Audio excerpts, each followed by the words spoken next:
The midnight caller. In the quiet town of Brookfield, life slowed down after sunset. Families locked their doors, children went to bed, and the streets fell silent. But for some residents, just after midnight, their phones began to ring, and what they heard would mark the beginning of a terrifying mystery. At exactly 12:03 a.m., several households reported receiving strange calls. At first, it was nothing but static.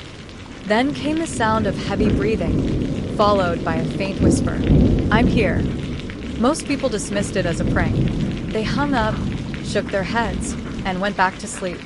But soon, the calls became consistent, night after night, always at the same time.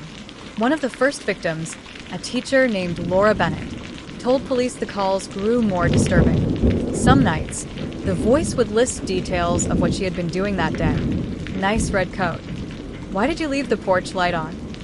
It was impossible. Laura lived alone. 2 weeks later, Laura was gone. Her front door was locked from the inside, her phone still on the nightstand. The only clue was her landline phone off the hook, buzzing with a dial tone. As word spread, more residents admitted they had received the same midnight calls. Strangely, each person reported a different voice. Sometimes male, sometimes female, sometimes even a child's whisper. Investigators traced the calls, only to discover they were coming from disconnected numbers, lines that hadn't been active in years.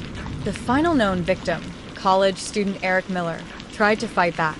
When his phone rang, he set up a recorder. The voice on the other end whispered, "I'm outside."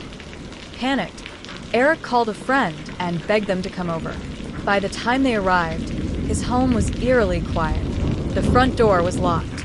Inside, the only sound was Eric's phone, still recording, capturing the faint creak of a door opening and a voice saying, "Good night."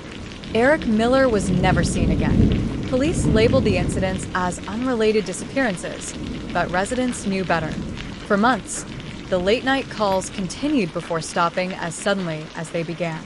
To this day, locals say if your phone rings just after midnight, don't answer. Because once you hear the midnight caller, you may never hang up again. Subscribe for more chilling stories, unsolved mysteries, and dark tales that keep you up at night.